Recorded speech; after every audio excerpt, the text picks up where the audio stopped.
Միանտապանում հյուրընկալել եմ ազգային ժողովի քաղաքացիական պայմանագիր խմբակցության պատգամավոր Հասմիկ Հակոբյանին, Տիկին Հակոբյան, շնորհակալ եմ հրավերն ընդունելու համար։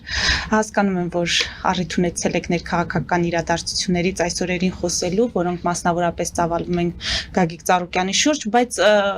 ֆորմատին հավատարիմ մնալով սկսենք այդ հարցից ամեն դեպքում վերջին իրադարձությունն է։ Ծառուկյանի նկատմամբ թեև կա մեղադրանք, բայց նրա նկատմամբ նախաձեռնված գործընթացը չի դիտարկվում բացառապես իրավական։ Ասում են, իշխանությունները Ծառուկյանից ոչ միայն ձայները խլեցին, այլև մանր քինախնդրությամբ նրան կալանավորեցին գետնին տապալելով, անգամ ամենացավոտ գետին կպան կենդանիներին տնից հեռացնելով։ Հիմա դուք ինչպես կմեկնաբանեք, ընդ որում ես ասեմ, որ քաղաքական ենթատեքստ տեսնում են նաև այն մարդիկ, ոչ միայն այդ ընդդիմադիր արմատական շրջանակներ, այլև այն մարդիկ, որոնք չեզոք են ձեր իշխանության կամ ձեր քաղաքականության նկատմամբ կամ նաև աջակցում են որոշ առումներով։ Հիմա ինչպես հավաստիացնել մարդկանց, որ գործընթացը բացառապես իրավական է։ Տեսեք, քաղաքական ենթատեքստ տեսնում են բոլոր դեպքերում։ Կլինի Վարդան Ղուկասյանը,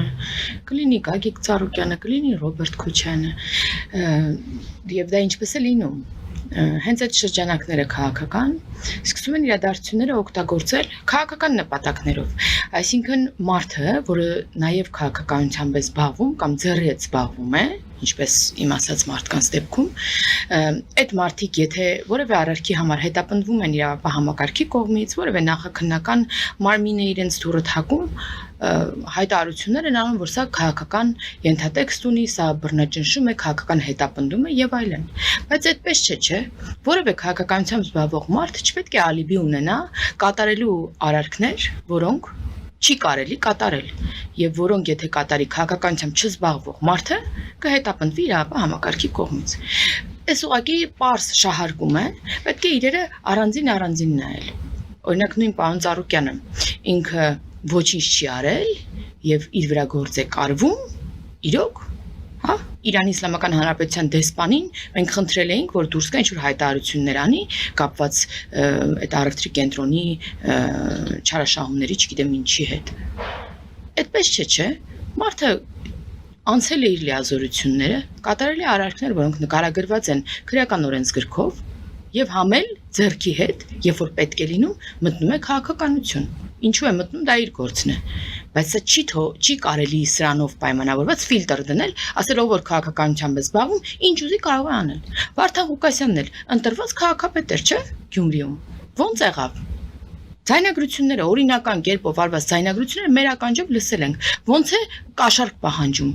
Իր աշխատասենյակում նստած։ Հիմա ասենք չէ լավ, նա քաղաքականության մեջ է,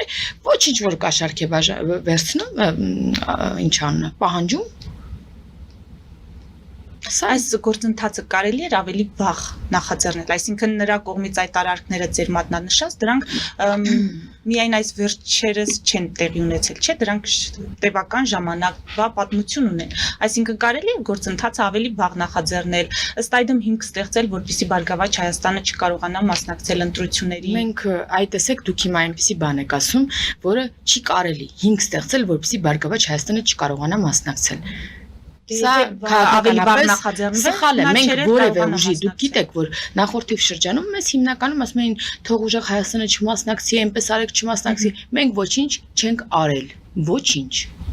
Եղել են ձայնագրություններ, կան նախաձեռնված վարույթներ, հարյուրավոր մարդիկ անցնում են այդ գործերով, հարյուրավոր մարդիկ տվել են խոստովանական ցուցմունքներ, թող իրավապահ համակարգը աշխատում է։ Մի ուժ դիմել էր ԿԸՀ, մեր ձեռքը չի ոչինչ։ Մի ուժ դիմել էր ԿԸՀ-ն որոշում էր կայացրել այնպեսին, ինչպեսին որ կայացրել է, եւ դրանում մենք որևէ կողմ չենք այս դեպքում։ Բարգավաճ Հայաստանի հետ կապված այն գործերը, որոնք վաղուց էին նախաձեռնվել, դրանք նախաձեռնվել էին վաղուց։ Այսինքն գիտեք, որ ապօրինի գույքի բռնագանձման թեմայով անցնում, տարբեր հոդվածներով անցնում է։ Դուք գիտեք, որ նաև նախորդ ընտրությունների հետ կապված ընտրակաշառքի էլի գործով անցնում էր Ծառուկյանը, սակայն իր աջ ձեռքը այն մարդը, ում Ծառուկյանը իր բիզնեսներն է տալիս կառավարման, երբ որ մտնում է քաղաքականություն եւ անհամատեղելի է դառնում իր բիզնեսի հետ, այդ մարդը Արուստամյանը իր վրա վերցրեց մեղքը Ծառուկյանին ազատելով։ Հիմա ուզում եք ասեք, նես Ծառուկյանը ոչ մեկ իր դուրը չէր թակում, իր ոչ մի արածի համար ոչ ոք չէր խոսում, հենց մտավ քաղաքականություն, գործերը բացվեցին, ես չգիտեմ ժամկետները, այո, այդ գործերից որոշները վերջերս են եղել, դրա համար վերջերս է նախաձեռնվել։ Որոշներով անցնում է վաղուցվանից, ինչպիսին օրինակ Ապոլինի գույքի բռնականությունը, որոշներով անգամ արդարացվել է, ինչպես ասացի, իր աջ ձեռքը իր վրա է վերցել ոչ մեղավորությունը։ Ուզում եք ասեք նոր է, չէ, ուղղակի բաներ կա, որոնք համընկնում են ժամանակաշրջանի հետ։ Շատ լավ։ Տիկին Հակոբյան, Փաշինյանի հռչակած եռագլուխ հրեշի միայն մեկ գլուխն է Բարգավաճ Հայաստանը։ Այո։ Եվ գոնե ձեզ ընտրողները, եթե չասենք ողջ հանրությունը արդարություն է ուզում կամ պայմանական թալանչիներին պատժելու այդ մոլուցքը ունի կամ ցանկությունը, ապա ձեր ընտրողները վստահաբար ակնկալում են, որ հրեշը ամբողջությամբ կգլխատվի։ Հիմա երբ մյուս երկուսը հայտնվել են խորհրդարանում, մանդատները վերցրել են եւ գալու են ձեր հետ աշխատելու, ավելի դժվար չի լինում կամ ինչպես եք պատկերացնում, մինչեւ վերջ հնարավոր կլինի գնալ այդ հրեշի պայմանական հրեշի սպանման գործընթացում։ Այդ նույն ընդդիմությունը պատկերացնում էր, որ մանդատը ապահովելու է իրենց այդ հրեշի գլխատումից։ Բայց այդպես չէ, հա, մանդատով չի որոշվում այդ հրեշը գլխատվեց թե ոչ։ Այլ գործընթացներով այսօր այդ մյուս երկու գլուխներն են տարբեր գործերով անցնում, նրանց տարբեր թիմակիցներն են անցնում, ու ոչ թե կամայական պետք է ուղղակի ասվել է, որ պետք է գլխատվի եւ գլխատվի, այլ այդ ասելու տակ նախ հիմք է եղել եւ այդ հիմքերով պետք է անկախ դատարանը որոշումներ կայացնի նրանց հետ կապված։ Ոչ մեկ չի պատկերացնում, որ թուրը վերցնելու են եւ նրանց ուղղակի գլխատեն եւ որևէ մեկին թող չթվա, որ նրանց մանդատները իրենց պաշտպանելու են որևէ գործընթացից, որը իրենց դուրը չոքած է։ Անկախ դատարան ասացիք, իսկապես հիմա դուք ձեր գնահատականը ո՞րն է մեր դատական համակարգին, այն անկախ է։ Այն անկախ է իշխանական որևէ պատվերից, այն անկախ է, որովհետև չկա այդ պատվերի իշխանության կողմից։ Այլ ազդեցությունների ենթարկվում է, թե ոչ, ես չգիտեմ,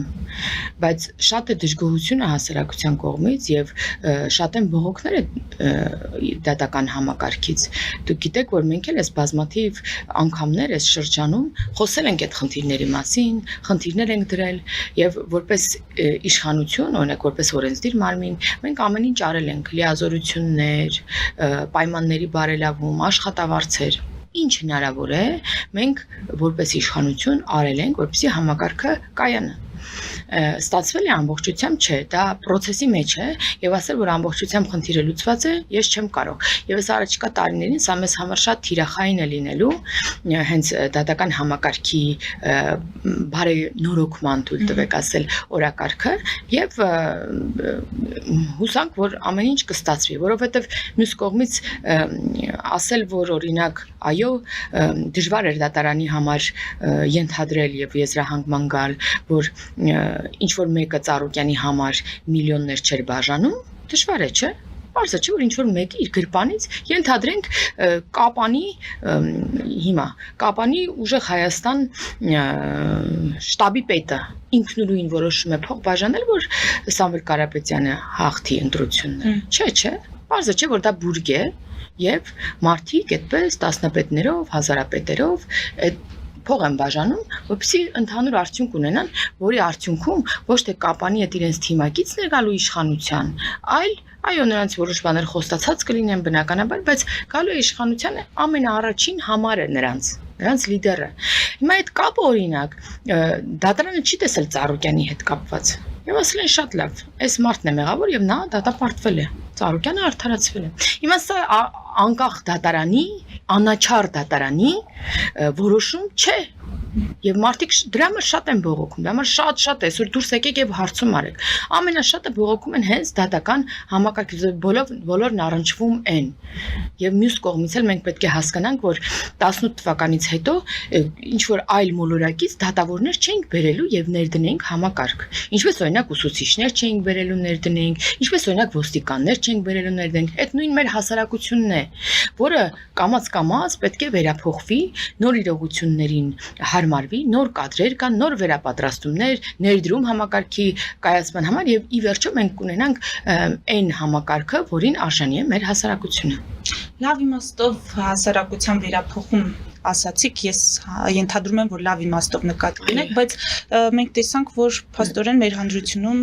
ամեն դեպքում ընտրակաշառքը տեղ ունեցավ, սա խնդրահարույց չէ եւ սրա դեմ պայքարը ինչպես եք պատկերացնում։ Միանշանակ իրավական համակարգով միայն ախր այստեղ գոյություն ունի նաև բարոյական արժե համակարգ, չէ՞ այնպիսի խնդիրներ։ Միանշանակ խնդրահարույց է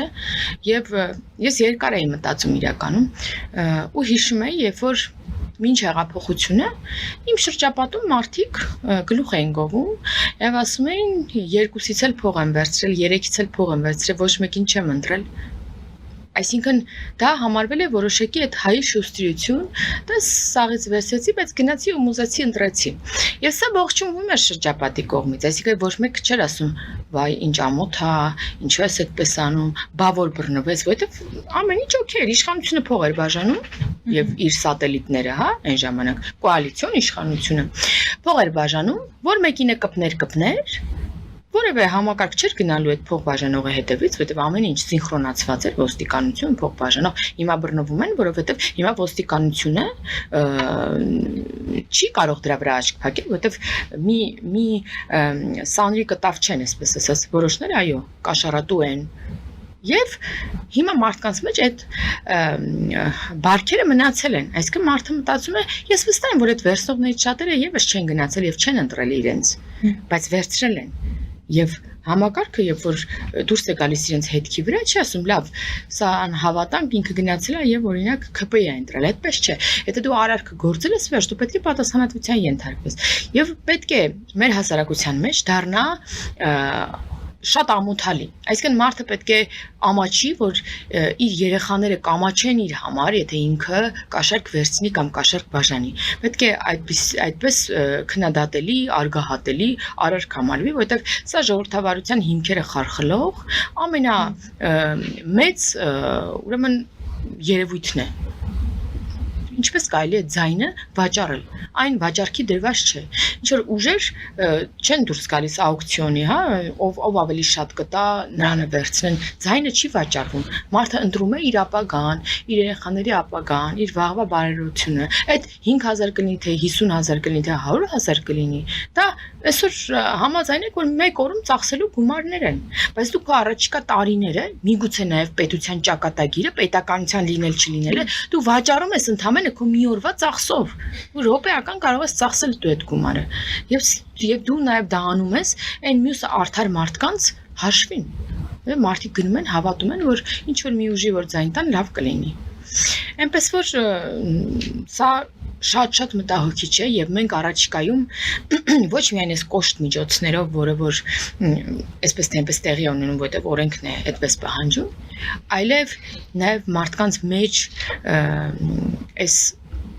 խնդիրը, հա, բարձրաձայներով ու նրանց տեղ հասցնելով սրա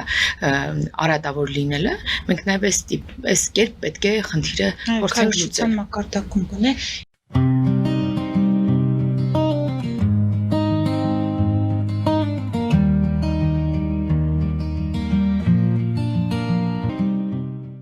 Ֆելիչե ժամանակակից ատամնաբուժական կլինիկա։ Այստեղ հարմարավետությունն ու խնամքն առաջնային են։ Այստեղ կիրառվում են ատամնաբուժական ամենաժամանակակից տեխնոլոգիաներ, ճշգրիտ ախտորոշում, արդյունավետ բուժում, նուրբ փորձառություն եւ անհատական մոտեցում։ Սկսած սովորական մանրուքներից մինչև առաջադեմ ընթացակարգեր, այստեղ դուք գտնվում եք բարձր որակավորում ունեցող եւ փորձառու ատամնաբուժական մասնագետների ձեռքերում։ Մեր բարեկամական եւ հյուրընկալ անձնակազմն այստեղ է յուրաքանչյուր այցը հաճելի դարձնելու համար։ Ֆելիչե, ձեր առողջ եւ ամենաերջանիկ շպիտը սկսվում է այստեղից։ Եկեք եւ բացահայտեք նորարարության փորձագիտության եւ կարեկցանքի կատարյալ համադրությունը։ Երևան Փոստը Գրանադա Հյուզում տեղեկացնում է։ Դրամական փոխանցումներ 1%-ով։ Օդանավով 1 փաունդը 2.99։ Նավով ուղարկեք 1 արկղ, երկրորդ արկղը անվճար։ Ավտոմեքենաների փոխադրում անհավատալի արժեքներով։ Ինչպես նաև կահույք եւ մեծ չափի բեռների փոխադրում։ Ջակփաթ հագուստի խանութը երկրորդ մասնաճյուղն է բացել Գլենդելի սրտում։ որտեղ կարող եք ձեռք բերել եվրոպական եւ ամերիկյան ընտիր հագուստեղեն, կոշկեղեն, աքսեսուարներ, պայուսակներ ամենահարմար արժեքներով։ Նաեւ կարող եք ցանկացած ապրանք պատվիրել եւ ձեռք բերել կարճ ժամանակում։ Jackpot-ի Glendale-ի հասցեն է 1135 North Pacific Avenue, հեռախոս 818 813 2252 Jackpot հագուստի լավագույն կենտրոնը Glendale-ում։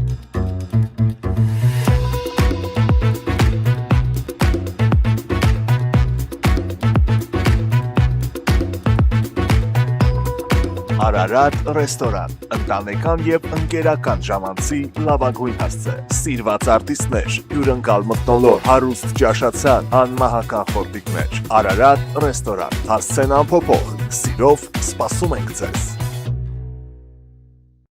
Լավագույն պաղպաղակ, բնական, համեղ եւ մատչելի գներով պաղպաղակը կարող եք ձեռք բերել բոլոր հայկական խանութներում։ Պահանջեք հայկական պաղպաղակ, Թամարա պաղպաղակ։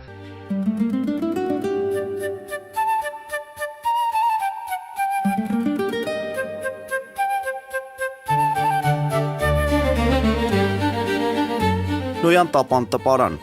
Նոյան տապան հրատարակչություն, շարվածքից մինչև տպագրում, զանգահարեք, գրեք, այցելեք,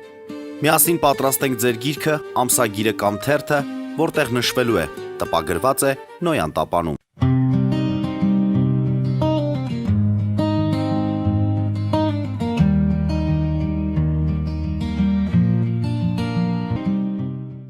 Մի փոքր շեղվելով այս ընտրական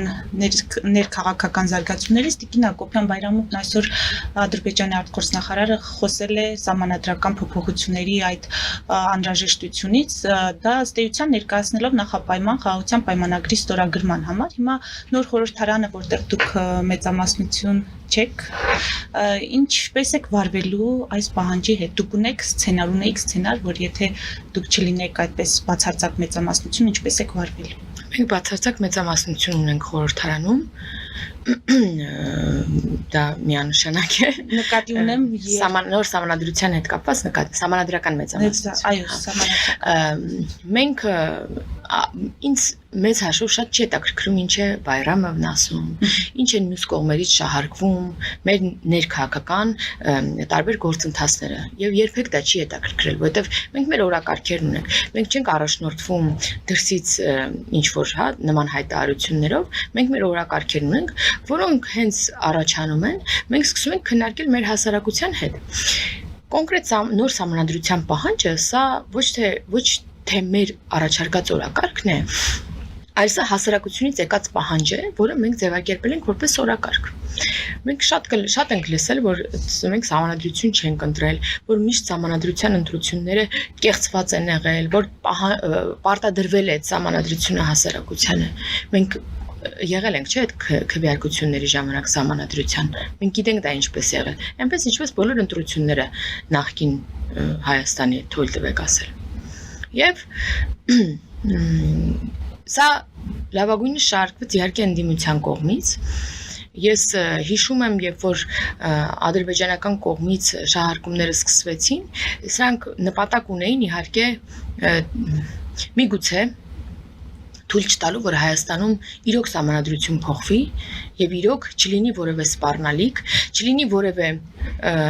հիմք Հայաստանի վրա հարձակվելու։ Իսկ միգուցե Ադրբեջանն այդպես էր ուզում։ Ինչու պետք է Ադրբեջանը հայտարարեր մեր օրակարգին աջակցություն, եթե այդպես է, այսինքն մենք ասում ենք պետք է նոր սահմանադրություն լինի, Ալիևն ասում էր նոր սահմանադրություն պետք է լինի։ Վստահ է, չէ, որ իր պահանջով հասարակությունը չի գնալու ու չի անելու այն, ինչը Ալիևի սրտով է։ Ուրեմն ինչու է անում այդպես Ալիևը։ Միգուցե որովհետև իրեն ձեռք է տալիս, որ սահմանադրությունը մնա այնպեսին, ինչպեսին կա։ Իսկ մենք սահմանադրության տարբեր խութերի մասին խոսելուց զատ մենք հասկանում ենք ինչքան խնդրահարույց է այսօր սահմանադրությունը, ինչքան հնացած ու չօգտագործվող ուրեմն կարգավորումներ կան այնտեղ, հա։ Բայց մենք հասկանում ենք բոլորս, որ շեշտը դրվում է նախաբանի վրա, անկախության հռչակագրին հղման վրա, որտեղ կոնկրետ պահանջ կա այլ երկրից, որովհետև Ղարաբաղի հետ միավորումը սա ուղիղ Ադրբեջանի տարածքային ամբողջականության դեմ նկրտում է, որովհետև Ղարաբաղը Ադրբեջանի տարածքային ամբողջականության մաս է։ Ուրեմն ինչու պետք է Ալիևն ուզի այնպես անել, որ Հայաստանում դա տեղի չունենա։ Գիտենք, չէ՞, մենք էլ որ մի բան ասենք, Ադրբեջանում են սուր ընդունելու։ Այսինքն մենք են սա օրինակ Ֆրանսիայի նախագահը չէ, որ ասում է լավ կլինի, որ սահմանադրությունը փոխվի, որ շատերն ասեն, օй, տեսեք, անգամ այս ժողովրդավար պետության մեր բարեկամ պետության ղեկավարն է այդպես ասում։ Ուրեմն մի բան այդտեղ կա։ Բոլոր քվեարկողները լսելով, որ Ալիևն ուզում է, որ այստեղ սահմանադրություն փոխվի, ասելու է չէ։ Ռեակցիա առաջանա, դա հասկանում է Ալիևը։ Հիմա մենք պետք է ինքնուրույն մտածենք, թե ինչու էր այդ հայտարարությունները ադրբեջանական կողմից։ Մենք մեր հասարակությանը երկար ժամանակ է բացատրում ենք եւ երբ որ կհրապարակվի տեքստը եւ կսկսվի լայն քննարկումներ, մենք այդ ընթացքում ավելի ինտենսիվ կսկսենք խոսել նոր սահմանադրության անհրաժեշտության մասին եւ նաեւ խոսել, թե օրինակ ինչու չպետք է նախաբանում լինի հղում անկախության հռչակագրին։ Երբ սպասենք, որ հրապարակումը Առաջիկայում դա գրեթե պատրաստ է եւ ես վստահ եմ, որ առաջիկայում գործադիրը կհրապարակի տեքստը եւ մենք կունենանք երկար ժամանակ այն բազմակողմանի քննարկելու, հանրային քննարկման դնելու, առաջարկներ լսելու, քննադատություններ, աջակցություններ։ Այնպես որ սա ինձ թվում է երկար թեմա է եւ առանձին թեմա է, որը կարող ենք առանձին անդրադառնալ, բայց պետք է իրոք անջատվել այդ ապատեղեկատվությունից, այդ ուղղորդումներից մեր ընդդիմադիր դաշտի եւ ուղիղ մտածել լոգիկա է, պարզ լոգիկա է։ Եթե մի բան ուզում է Ալիևը այստեղ չլինի, պետք է խորանալ, իսկ ինչու է ուզում, որ չփոխվի սահմանադրությունը։ Չփոխվի, որ հարցակման հիմքեր ունենա։ Որպեսզի մնա այն խնդիրը մեր սահմանադրություն, որին միշտ կարելի է հղում անել, որպեսզի զորք չհեռացնել, որպեսզի, չգիտեմ, խաղաղության համաձայնագիրը չկնքել, միշտ լինի հիմք հղում, որին կարելի է մատնացույց անել, ասել, հայ ես սրա համար չեմ անում։ Մեզ պետք է չէ այդ խաղաղության համաձայնագիրը։ Մեզ պետք է չէ, որ Ադրբեջանում վավերացվի թուղթ համաձայնագիր, որով Ադրբեջանը չպետք է ունենա հավակնություն մեր տարածքային ամբողջականությանը։ Բայց նաև Ադրբեջանը այն պետությունն է, որ թղթին հավատարիմ կարող է չլինել մեծ հավանականությամբ։ Այդ երկրորդ մասն է, բայց բարդ է չէ խախտել մի բան, որին քո ամենավերին մակարդակով ուրեմն համաձայնություն ես դու ստորագրել ես, որ դու ընդունում ես Հայաստանի տարածքային ամբողջականությունը, դու չես ունենալու անգամ հետագայում տարածքային պահանջ Հայաստանի Հանրապետություն, դու հարգում ես ուրեմն տարածքային ամբողջականություն, ինքնիշխանությունը Հայաստանի Հանրապետության։ Բարդ է չէ դա խախտելը, երբ որ դու ընդունում ես։ Այո, կարող ես միշտ էլ այդ թղթերը մի կողմ դնել ու անցնել գործողության, միշտ հնարավոր է, բայց թղթով դա եւս մեկ բարիեր է, որը խախտելը այդպես պետք չի թերագնահատել։ Մյուս կողմից, ճիշտ է, որևէ թուղթ չի կարող լինել երաշխիք, ամուր երաշխիք։ Դրա համար մենք պատկերացնում ենք խաղաղությունը նաև միմյանցից փոխկախվածության, փոխկապվածության, փոխշահավետության մեջ լինելու միջոցով, որ դրա համար էլ կա TRIP նախագիծը, մենք խաղաղության խաչմերուկ ավելի լայն ուրեմն հնարավորություններ ենք պատկերացնում Հայաստանի համար, որը նաև փոխկախված է Ադրբեջանի հետ, որտեղ մեր մի կողմում Ադրբեջանն է, եւ եթե մենք ապաշրջափակում ենք պատկերացնում ամբողջական, դա նաև Ադրբեջանի համար է ապաշրջափակում։ Դա Ադրբեջանի համար կապ է Նախիջևանի հետ, դա Ադրբեջանի համար կապ է Թուրքիայի հետ եւ քաղաքակիրթ աշխարհի հետ թույլ տվեք ասել։ Այսինքն Ադրբեջանը տեսնում է, չէ, իր շահը, տեսնում է իր համար հարմար ճանապարհ, որով կարող է միջազգային բեռներ անցնել եւ ուրեմն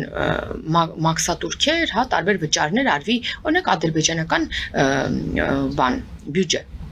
Չէ, որտեղ ինքը կդառնա գայթակղիչ ճանապարհ այդ ողջ միջանցքը, որը անցնելու է Հայաստանով, Ադրբեջանով, ցկվելու է մինչև, հա, ավելի խորը։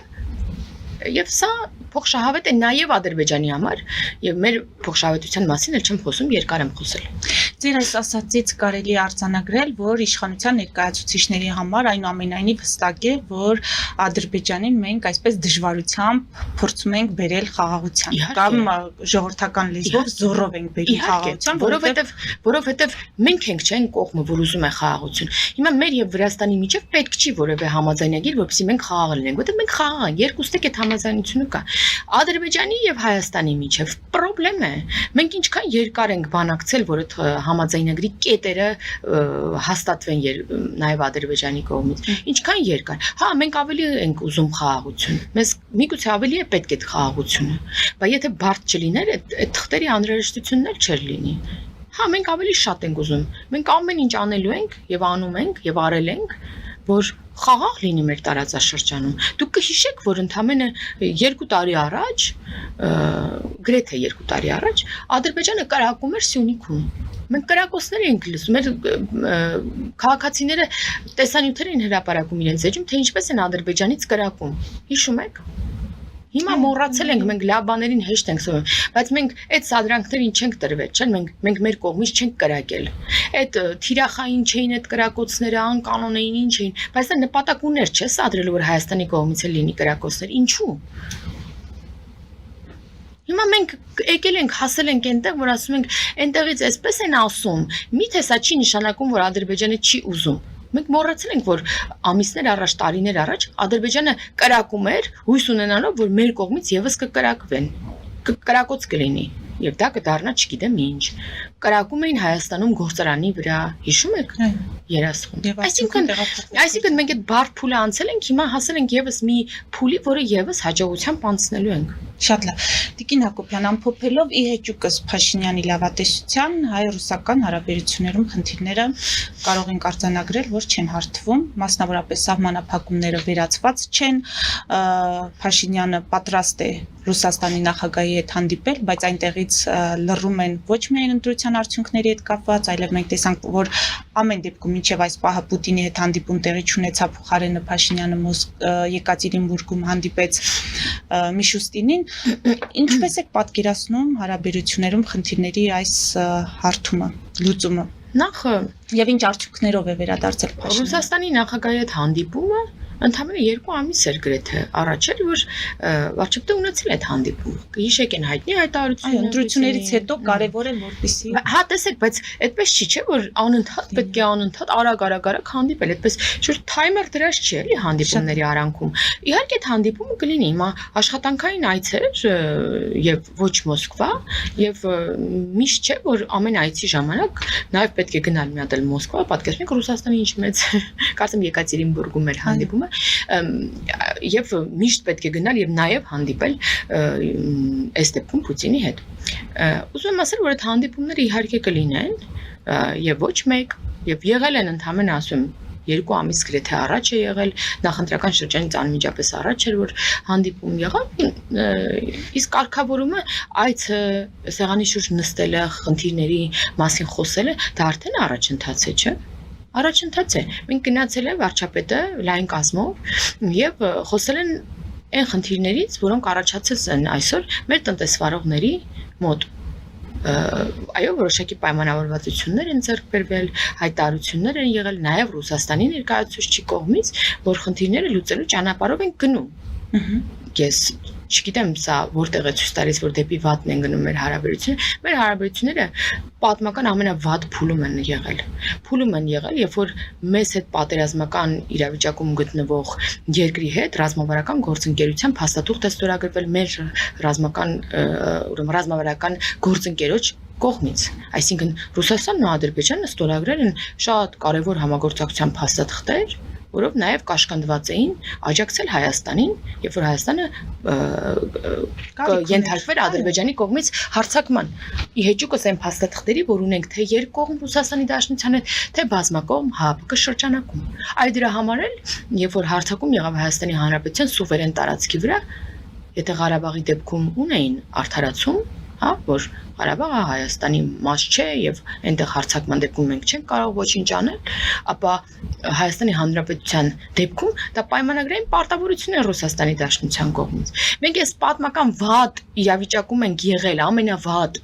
երբ որ հարձակվում էին եւ Ռուսաստանը լռում էր, երբ որ ՀԱՊԿ-ն լռում էր, ասում են դե լավ, դելիմիտացված չէ սահմանը, մենք չգիտենք դա Հայաստանն է, թե ջերմուկի մասին էին խոսում։ Այնտեղ որտեղ միգուցե շատ ռուս նաեւ պաշտոնյաներ եկել են որպես Հայաստանի Հանրապետություն եւ որևէ այցի շրջանակներում բազմաթիվ անգամներ։ Երբ որ ամբողջ աշխարհը գոռում էր կանգ առնելու մասին Ադրբեջանին, մեր գործընկերը ռազմավարական գործընկերը, որը նաև պարտավորություն ունի պաշտպանելու Հայաստանի Հանրապետությունը, ինչպես սեփական տարածքը, պայմանագրերով ոչինչ չարեց միջև այսօր։ Մենք այս փուլից հասել ենք այն փուլի, որ մենք խնդիրները լուծում ենք սեղանի շուրջ, մենք այսօր մի որպես ռազմավարական գործ մի միջազգային կարևոր գործընկեր նաև առաջարկներ ենք ստանում Ռուսաստանի Դաշնության կողմից, օրինակ ատոմակայանի կառուցման հետ կապված։ Այսօր շուկան նաև ռուսական մեր եւս մեկ ուղղություն է, որտեղ տեսնում եք, որ Եվրամիությունը բացեց իր շուկան Հայաստանի Հանրապետության գյուղմթերքների համար եւ ոչ միայն այսօր Հայաստանի, չգիտեմ, գյուղմթերքը մոտ 15 երկիր է կարողանում արտահանվել։ Ծաղիկը 25 երկիր է մոտապես կարողանում արտահանվել այսօր։ Դուք հասկանում եք, թե ինչ ծավալի մասին է խոսվում։ Այն դեպքում, երբ որ միակ ճանապարհը Հայաստանի համար դեպի Ռուսաստան էր, դեպի ԵԱՏՄ էր եւ վերջ։ Եվ ԵԱՏՄ ասացնել շատ հարաբերական էր, այնպես չէ որ ողջ ԵԱՏՄ երկրները գնում էին։ Հիմա մենք առանձին նաեւ ԵԱՏՄ առանձին պետությունների հետ եւս հարաբերություններ ենք զարգացնում, որպեսզի ամբողջությամբ օգտագործվի պոտենցիալը երկու երկրների միջև։ Հիմա այդ տրանսֆորմացիոն փուլը դեռ ընթացքի մեջ է։ Ես չեմ կարող ասել, որ հիմա շատ լավ է մեր հարաբերությունները, բայց ավելի լավ է, քան նախկինում էր։ Իսկ ընտրությունների արդյունքների մասով լռությունը ասում էին սահմանադրական դատարանի որոշմանն ենք սպասել։ Պեսկով Սահմանադրական դատարանի կոնկրետ չէին ասում էին դեռ ընդհանցակարգային այդպես փուլում է եւ վերջնականի դեպքում նոր մենք դիրքորոշում կհայտնենք, բայց գիտեք որ նաեւ իրենց դիտորդները տվել են եզրակացություն, շատ լավ եզրակացություն ընտրությունների մասին եւ նաեւ ֆորմալ դեռևս վարչապետը, նոր վարչապետը նշանակված չէ եւ դա կլինի օգոստոսին սկզբին, երբ որ խորհրդարանը նոր խորհրդարանը կգումարի իր առաջի նիստը եւ ընդհանցակարգով նախագահը նաեւ կստորագրի վարչապետի նշանակումը։ Այսինքն դեռևս վերջնական, եթե սպասում են վերջնական ընտրությանը վարչապետի, վերջնական ընտրությունը դեռևս առաջիկայում է լինելու, իսկ առհասարակ շատ երկրներ, բայց վերաբերմունքը ակնհայտ կապված է խնդիրների հետ։ Այո, շատ երկրներ սա դիվանագիտական ժեստ է քաղաքավարական եւ շատ երկրներ դա անում են ընտրությունից անմիջապես հետո, երբ որ հայտարարվում է, երբ որ դեռ անգամ վերջնական արդյունքները չկան, շատ երկրներ դուք տեսաք, որ սկսեցին շնորհավորել։ Շատ երկրներ ավանդաբար սպասում են ֆորմալ ընտրությանը եւ երբ որ լինի ֆորմալ ընտրությունը նոր շնորհավորեն։ Իհարկե Ռուսաստանի Դաշնությունը մշտապես շնորհավորել է արդյունքները հրապարակումից հետո, բայց հիմա միգուցե նրանց մոտ դիվանագիտական նոր կանոնակարգ կա եւ առաջնորդվում են իրենց նոր կանոնակարգով սպասելով ֆորմալ վերջնական ընտրությանը։ Շնորհակալ։ Ես եմ շնորհակալ։ Մեզ դիտողներին հիշեցնեմ, որ զրուցում էի ազգային ժողովի քաղաքացիական պայմանագիր խմբակցության падգամավոր Հասմիկ Հակոբյանի հետ։ Մեր ուղիղ եթերները կարող եք դիտել Patreon-ում, նաև այդ հարթակում աջակցել էկրանի երևացող QR կոդով։